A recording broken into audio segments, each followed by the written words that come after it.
Hello guys, welcome back. हमारा चल रहा था ये सिविक्स नंबर 2 अब होगा, यानी एक तो हम कवर कर चुके हैं। अब थोड़ा सा हमारा बोलने का यानी मेरा बोलने का स्पीड थोड़ा सा स्लो रहेगा क्योंकि अब माहौल बिल्कुल शांत है। टॉपिक था हमारा टॉपिक नंबर 3, सामाजिक विभिन्नता एवं सामाजिक विभाजन। अच्छा, इसको मैंने जल्दबाजी में कवर कर दिया था। मेरे ख्याल से मैं थोड़ा सा इस पर और डिस्कस कर लेता हूँ। विभिन्नता का सीधा मतलब ये होता है कि कोई चीज़ अलग अलग होना। अब सामाजिक की बात करें तो समाज में अलग अलग लोग का होना। हमारे समाज में अलग अलग धर्म के, अलग अलग भाषा के, अलग अलग जन्म स्थान के, अलग अलग लिंग यानी जेंडर जिसको बोलते हैं, मेल फीमेल जो भी हो, ट्रांसजेंडर भी होते हैं, यानी अलग अलग कैटेगरी के हमारे पास लोग हैं। उस लोग का होना कहलाता है हमारा सामाजिक विभिन्नता। ये बात समझ गए। विभाजन कहने का मतलब उस लोग में टुकड़ा बढ़ जाना। विभिन्नता सिर्फ अलग अलग है, लेकिन सबका सोच कुछ हद तक हो सकता है कॉमन हो, या फिर सब मिलजुल के रह रहे हों। तो हो सकता है एक ही समाज में कई सारे अलग अलग यानी विभिन्न लोग एक साथ रहते हो मिलजुल के, लेकिन अगर किसी वजह से मनमुटाव हो गया, लड़ाई झगड़ा हो गया मान लेते, या फिर कोई नेता लोग आके भड़काऊ भाषण दे दे, तो हो सकता है समाज में जो लोग हैं वो अलग अलग रहना शुरू कर दे। कुछ ग्रुप बोलेगा हम इस नेता को चुनेंगे, कुछ ग्रुप बोलेगा नहीं नहीं मुझे ये पसंद है। तो क्या समाज को तोड़ दिया है ना। उस समाज का टूटना कहलाता है सामाजिक विभाजन। विभिन्नता अलग अलग लोग हैं लेकिन साथ में रह सकता, कोई दिक्कत नहीं। विभाजन अलग अलग लोग हैं लेकिन अब वो सच में अलग हो गया है, टूट गया है, बेचारा एक अलग अपने आप को मान लिया है। तो सामाजिक जो विभिन्नता है ना, उससे थोड़ा सा अंतर हो जाता है हमारा विभाजन में, क्योंकि यहाँ पे कहीं ना कहीं खतरा मन रहा था हमारे देश पे ना। अगर लोग हो जाएंगे अलग अलग तो हो सकता है ना विद्रोह कर दें। विद्रोह समझते हैं ना, रिवॉल्ट। क्लास 10th में ना थोड़ा सा मुश्किल हो जाता है समझाना भी। चलिए, तो पहले समझेंगे दोनों में अंतर, मेरे ख्याल से समझ गए होंगे। दूसरी बात, क्या हम इसको रोक सकते हैं? ऑब्वियस सी बात, रोक सकते हैं। देखिए, सबसे मस्त तरीका किसी देश को आगे बढ़ाने का, उसका शिक्षा। जितना भी यूरोप में जाइए, यूरोप में जितना भी देश है ना, वो आगे इसलिए बढ़ पाया क्योंकि उसका एजुकेशन सिस्टम बहुत बेहतर है। इंडिया अब तो थोड़ा सा बहुत डेवलपमेंट हुआ है एजुकेशन के क्षेत्र में, बाकी इंडिया में अभी भी अशिक्षा है। तो सबसे पहली बात तो शिक्षा पे सरकार को बिल्कुल ध्यान देना पड़ेगा। अगर शिक्षा रहेगा तो बुद्धि खुलेगा, बुद्धि खुलेगा लोग तो लोग चाहेंगे कि ठीक है हम लोग भले विभिन्न हैं लेकिन मिलजुल कर तो रह सकते हैं ना। आपके एनसीईआरटी का पहला ही सवाल है कि हर एक सामाजिक विभिन्नता सामाजिक विभाजन का कारण नहीं बनती है, क्योंकि अगर चाहे तो मिलजुल के रह सकता है। विभिन्नताएँ हैं लेकिन सोच अगर ठीक ठाक है तो विभाजन वो लोग नहीं होने देगा और मिलजुल के भी रह सकता है। तो शिक्षा बेहतर है। दूसरी बात, जितने भी हैं ना, खास करके जो नीचे तबके के लोग हैं, जो गरीब लोग हैं, सरकार को उसका ख्याल रखना ही पड़ेगा। क्यों? अब देख लीजिए, किसी भी कंट्री में ना हम अगर उसको अच्छा से चलाना है ना तो हमको सबको बैलेंस करना पड़ेगा। आप कभी ऐसा सोच ही नहीं सकते ठीक है जितने भी अमीर हैं ना उसको ऊपर उठा दो, बाकी सबको छोड़ दो, तबाह हो जाएगा देश ऐसे में। तो सरकार बोलते एक काम करते हैं, हम अमीर को क्या बोलते हैं कि तुम आगे बढ़ो, कोई दिक्कत नहीं, बस थोड़ा मोड़ा ना पैसा मुझे देते जाना, जिसको बोलते हैं टैक्स, कर समझते हैं ना, वो टैक्स देना। और उस टैक्स हम क्या करेंगे, जितने भी गरीब लोग हैं इंडिया में हम उसको बांटते रहेंगे। यानी सरकार कोशिश करती है कि जो भी गरीब लोग हैं हम उसको थोड़ा सा हेल्प करें। क्यों? ताकि थोड़ा सा वो ऊपर उठ पाए। यह है अमीर, यह है गरीब। अमीर को उठने से रोकना भी नहीं है, उठते जाओ, लेकिन तुम्हारे पैसा से तुम्हारे पीछे पीछे आ रहा, नहीं तो पता है ये दब के चल जाएगा नीचे, ये जाएगा ऊपर। इतना जो गैप बना है ना, ये गैप जो है ये देश को ले डूबेगा। इसलिए सरकार कोशिश करती है गरीब की देखभाल करना, नहीं तो समाज में इतना विभाजन हो जाएगा, गरीब अलगे है अमीर अलगे है, दोनों में लड़ाई हो गया, देश तबाह। ठीक है ना। और अलग अलग धर्म के लोग, लेकिन सरकार को दोनों के हित में, मेरे कहने का मतलब जितने भी अलग अलग जात के लोग हैं, धर्म के लोग हैं, जो भी, सरकार को हर एक की रिस्पेक्ट देनी पड़ेगी, हर एक को सरकार को बराबर मानना पड़ेगा। हमारा संविधान भी तो यही कहता है, आर्टिकल 12 से लेकर 35 तक हमारा मौलिक अधिकार के बारे में ही दिया गया है। तो वो अधिकार सरकार दिलवाती है और सुप्रीम कोर्ट उसकी हेल्प करती है कि ठीक है भैया हम इसको बचा के रखेंगे। इतनी बात समझे। चलिए, इसका एक एग्जांपल लेते हैं, दो कंट्री की बात करते हैं। एक कंट्री है उत्तरी आयरलैंड। अच्छा, उत्तरी, जैसे कोरिया टूट के अलग हो गया, दो कोरिया बन गया, एगो साउथ कोरिया एगो नॉर्थ कोरिया। वैसे आयरलैंड में दो हिस्सा है, एक उत्तरी आयरलैंड, एगो नीचे साउथ आयरलैंड, दक्षिणी आयरलैंड। स्कॉटलैंड, वेल्स, इंग्लैंड, तीनों को मिला दीजिए, बन जाता है ब्रिटेन। उस तीनों कंट्री को मिलाने के बाद उत्तरी आयरलैंड को जोड़ दीजिएगा तब बनेगा यूके, यूनाइटेड किंगडम। वहीं से आया था अंग्रेज लोग हमारे इंडिया पे 1600 ईस्वी मेरे ख्याल से आया था इंडिया पे रूल करने। तो उसी कंट्री की बात कर रहे हैं। क्या यह यूरोपियन कंट्री है? बिल्कुल है। नीदरलैंड वहीं यूरोप का कंट्री है। दोनों कंट्री की बात करते हैं। दोनों ईसाई वाला देश है, यानी क्रिश्चियन लोग वहाँ पे खूब हैं। यहाँ भी ईसाई, यहाँ भी ईसाई। देखिए जितने भी धर्म है ना, धर्म में भी कई सारा कैटेगरी हो जाता है। जैसे हिंदू में है कई सारा, वैसे मुस्लिम में भी है शिया सुन्नी, क्रिश्चियन में भी है प्रोटेस्टेंट, उसके बाद कैथोलिक है, कई सारा होता है। उत्तरी आयरलैंड की बात करते हैं, ईसाई बहुल देश, यानी कि इसमें ईसाई खूब रहते हैं। और ईसाई में भी कैथोलिक ईसाई बहुत ज़्यादा हैं, लेकिन उसकी हालत बहुत ख़राब है, बेचारे बहुत गरीब हैं। और जो प्रोटेस्टेंट हैं वो कम है जनसंख्या में, तो वो काफ़ी अमीर है। अब सरकार उतना ध्यान दी नहीं इसमें। जो प्रोटेस्टेंट हैं अमीर है, चलो उभरे, चलो कोई दिक्कत नहीं है। कैथोलिक पे ध्यान दिया ही नहीं।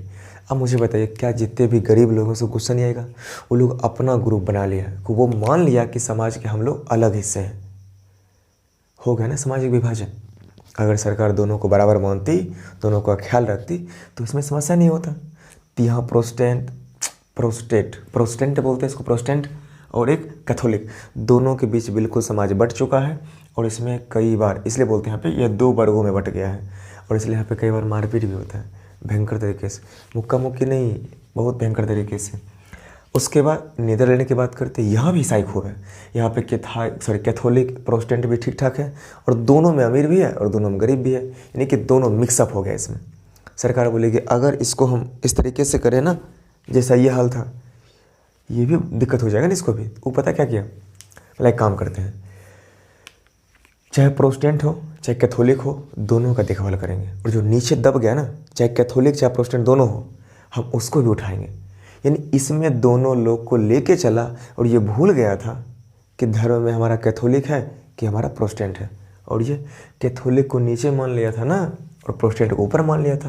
यानी धर्म की वजह से इसका देश में सामाजिक विभाजन कह सकते हैं हो गया। और यहाँ पे दोनों को बैलेंस किया, और लोग अभी भी आराम से मिलजुल कर रहते हैं। कोई बात नहीं, सरकार हेल्प करेगी ना, जो गरीब है उसको हेल्प करती है, और जो मेरे भाई सब टैक्स दो, तुम भी आगे बढ़ो, कोई दिक्कत नहीं। इसलिए कहते हैं कि देश चाहे छोटा हो चाहे बड़ा हो, सामाजिक विभाजन स्पष्ट रूप से आपको दिख जाएगा। किसी भी देश में होता है, और सामाजिक विभाजन किसी भी देश के लिए नुकसानदायक होता है। और इसका खामियाजा श्रीलंका को ही भुगतना पड़ा।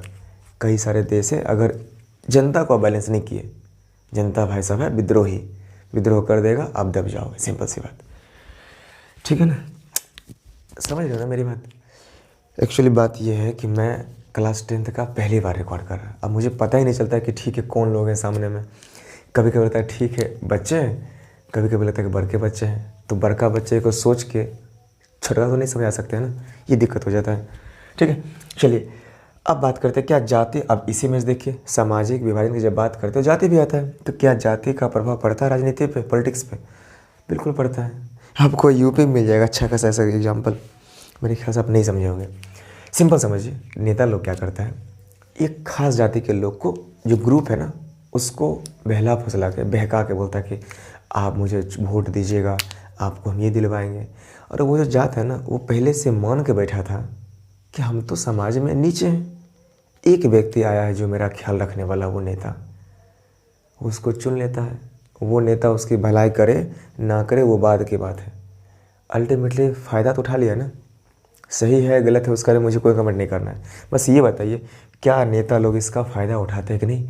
बिल्कुल उठाते हैं, हर जगह उठाते हैं। ये बिहार में भी है, यूपी में भी है, इंडिया के हर एक स्टेट में ऐसा होता है। ठीक है ना, कभी कभी हिंसा तक हो जाती है। कभी कभी एक जात के ग्रुप के लोग दूसरे का जात से भिड़ जाते हैं ना, तुम मेरे नेता को कैसे बोल दोगे, वो बोलेगा तुम कैसे बोल दोगे।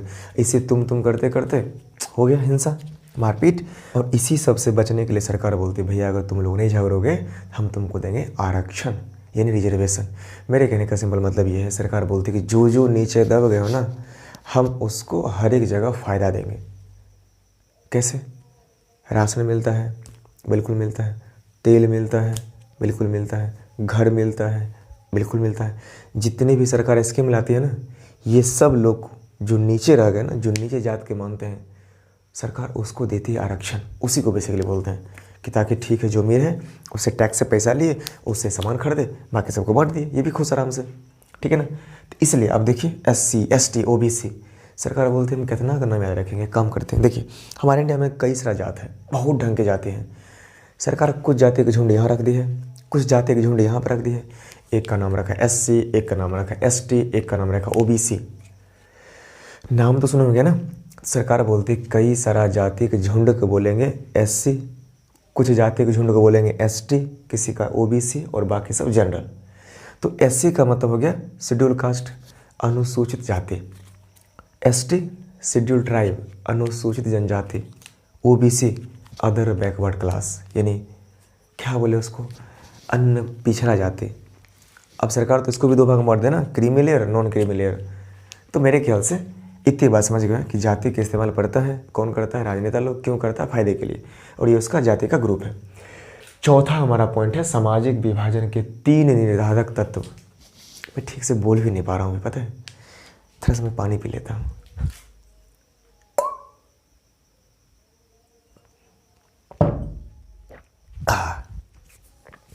चौथा हमारा टॉपिक है सामाजिक विभाजन के 3 निर्धारण तत्व। निर्धारक होगा मेरे ख्याल से, अब क्योंकि ये विशेषण है तो नाउन कैसे बन जाएगा भाई साहब, सॉरी वर्ब कैसे बन जाएगा, है कि नहीं। तो ये जो सामाजिक विभाजन हुआ उसके पीछे का वजह जानते हैं। इसी को बोलते हैं ना कि सामाजिक विभाजन करने वाले यानी निर्धारण करने वाले कौन से ऐसे 3 वजह हैं। तीनों वजह को कवर करेंगे, हमारा ये टॉपिक ख़त्म हो जाएगा। चलिए, तो पहला वजह हमारा सोच ही है। देखिए इसलिए कहते हैं ना, सोच बदलो देश बदलो। अपना अगर सोच बदल लिए तो देश अपने आप बदल जाएगा। जो भी समस्या है आदमी की खुद की गलती की वजह से, हमेशा तो नहीं कह सकते हैं ऐसा। चलिए कोई बात। तो सबसे पहला वजह हमारा सोच। सोच यानी चेतना। चेतना समझते हैं आप लोग, चेतना, कंसाइंस। तो सोच का मतलब हमारी पहचान है, हमारी चेतना। यानी हमारी सोच 3 ढंग का होता है। एक को बोलते हैं राष्ट्रीय चेतना, एक को बोलते हैं उपराष्ट्रीय चेतना, एक को बोलते हैं स्थानीय चेतना। National, state, local. अब ये समझिए एक व्यक्ति है, वो 3 तरीके से सोच सकता है। एक के मन में आएगा ठीक है, हम अगर जैसे मान लेते हैं किसी के गांव का नाम X है, तो क्या बोलेगा, हम X के वासी हैं, मतलब X के वासी हैं, X के वासी। ये उसको सिर्फ अपने गांव से लगाव है, उसको नहीं मतलब है बिहार से।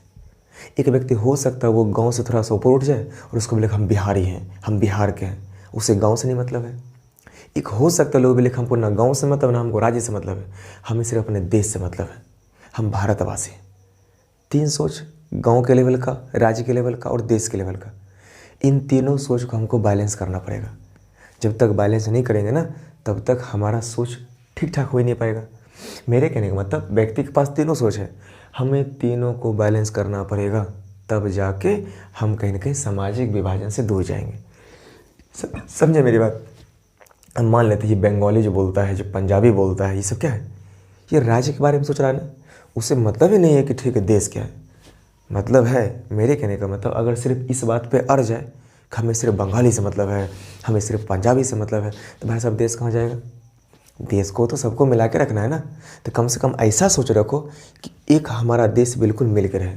ऐसा नहीं कोई बोला हम पंजाबी हैं, कोई बोला बंगाली हैं, सिर्फ बंगाली बोलने में कोई हर्ज नहीं है, लेकिन इस चीज़ को हमेशा समझिए कि ठीक है देश हमारा पहला फर्स्ट प्रायोरिटी होना चाहिए।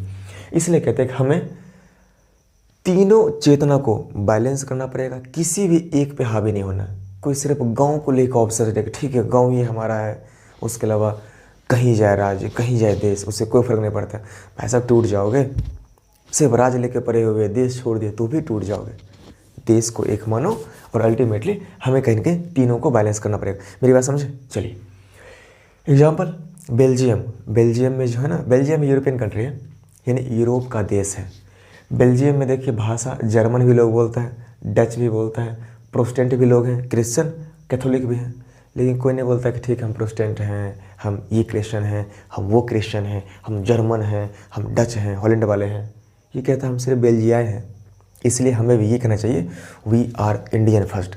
हम पहले कम से कम भारतीय तो बन जाए, फिर बिहार पाएंगे, फिर आएंगे अपने गाँव के लेवल पर, फिर आएंगे मोहल्ला, फिर आएंगे घर पे, घर नहीं घर, ठीक है ना। तो बेल्जियम अच्छा एग्जांपल है कि ठीक है ये बैलेंस किया, तीनों चेतना को बैलेंस किया वहाँ के निवासी लोग।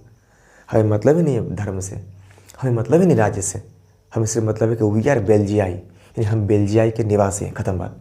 यानी इसको रखा ऊपर, सब खुश है, कोई दिक्कत नहीं।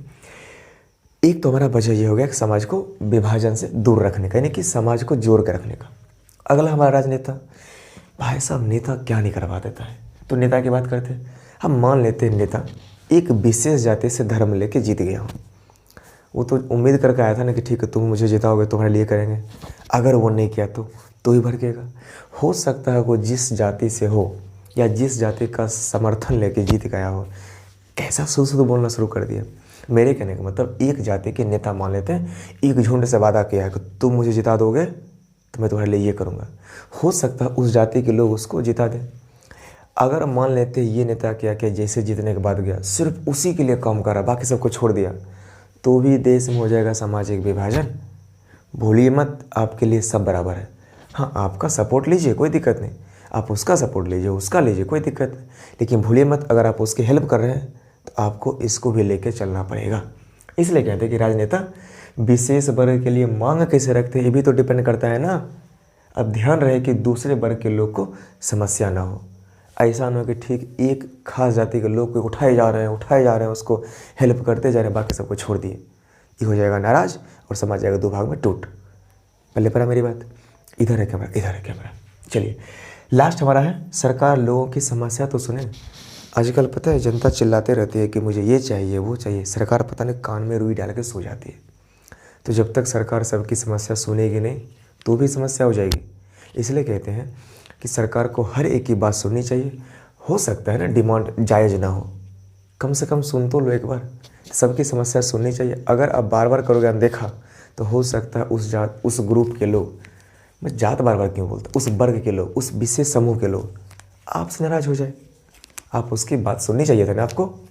बस वही कहता है कि ठीक है सरकार विशेष वर्ग या किसी वर्ग की समस्या को अनदेखा ना करे और उसे अच्छे तरीके से समझे, तब जाके हमारा हो सकता है समाज में विभाजन कम से कम हो।